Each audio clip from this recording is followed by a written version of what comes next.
নিতু হেসেলে আপনাদের স্বাগত। শীতের দিনের এই ছোট আলুগুলো খেতে কিন্তু খুবই সুস্বাদু। আগে আমি একটু ভাপিয়ে নিয়েছি আলুগুলোকে ভালো করে খোসা ছাড়িয়ে। এবারে তেল গরম করে তার মধ্যে কিন্তু আমি লবণ দিয়ে সুন্দর করে আলুগুলোকে লাল লাল করে ভেজে নেব। ঠিক এরকমভাবে লাল করে ভেজে নিতে হবে। ভাজা কিন্তু আমার অলরেডি রেডি হয়ে গেছে। আলু নাবিয়ে নিয়েছি, নিয়ে গোটা গোটা মাশরুম, মানে এগুলো কিন্তু আমি বাটম মাশরুমগুলো ব্যবহার করছি, একেবারে গোটাই নেব। সেগুলোকেও লাল করে সুন্দর করে ভেজে নিলাম। নিয়ে তুলে নিয়ে সেই একই তেলের মধ্যে আমি দুটো বড় সাইজের পেঁয়াজ কুচি দিয়ে হালকা নরম হওয়া পর্যন্ত ভেজে নেব। পেঁয়াজটা অনেকটা নরম হয়ে গেছে। এবারে আমি এক মুঠো মটরশুঁটি, তাজা মটরশুঁটি অ্যাড করে দিয়ে একটু কষিয়ে নেব।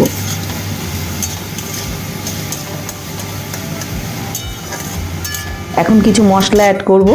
এখানে আদা আর রসুন, আমি এখানে 4 থেকে 5 কোয়া রসুন নিয়েছি আর হাফ ইঞ্চি পরিমাণ আদা। একদম মিহি পেস্ট বানাইনি, এটাকে আমি জাস্ট একটু থেতো করে নিয়েছি।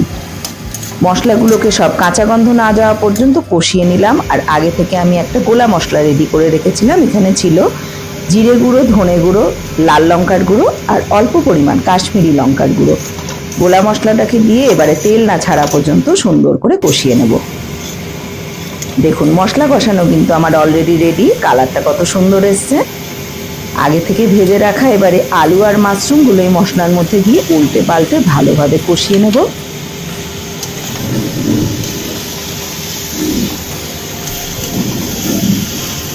যাতে করে আমার আলু আর মাশরুমগুলোর মধ্যেও মশলার ফ্লেভারটা ভরপুর চলে যায়। কষানো রেডি। এখানে কিন্তু পরিমাণ মতো গরম জল অ্যাড করে দিলাম। ঝোলটাকে ভালোভাবে ফুটিয়ে নিতে হবে। এবার আমার সুন্দর ফুটে উঠেছে। এবারে কিন্তু আমি এটাকে ঢাকনা চাপা দিয়ে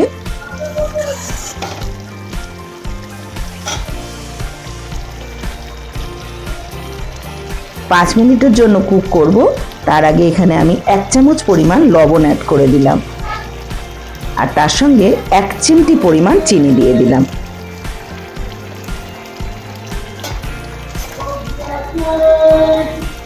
মটরশুঁটিগুলো কিন্তু আমার একদম সিদ্ধ হয়ে গেছে আর আলু আর মাশরুমটা তো ভাজার সময় 90% কুক হয়ে গিয়েছিল।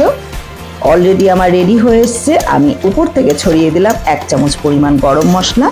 উল্টে পাল্টে ভালোভাবে মিশিয়ে নিলাম। গরম মশলাটাকে কিন্তু বেশিক্ষণ ফোটাবো না। একটু ফুটে উঠলেই এটাকে কিন্তু আমি ঢাকা চাপা দিয়ে রেখে দেবো 10 মিনিটের জন্য রেস্টে। ঠিক গরম গরম খাবার আগে কিন্তু আমি এটাকে সার্ভিং বোলের মধ্যে সার্ভ করার জন্য নামিয়ে নিচ্ছি। কালারটা শুধু দেখুন কতটা লোভনীয় লাগছে। গরম ভাত, পোলাও, ফ্রাইড রাইস, লুচি, পরোটা সব কিছুর সঙ্গে কিন্তু দুর্দান্ত জমে যাবে। মাশরুম আলুর শীতকালীন এই আলু দিয়ে কিন্তু এই যে দমটা অসাধারণ টেস্ট হয়।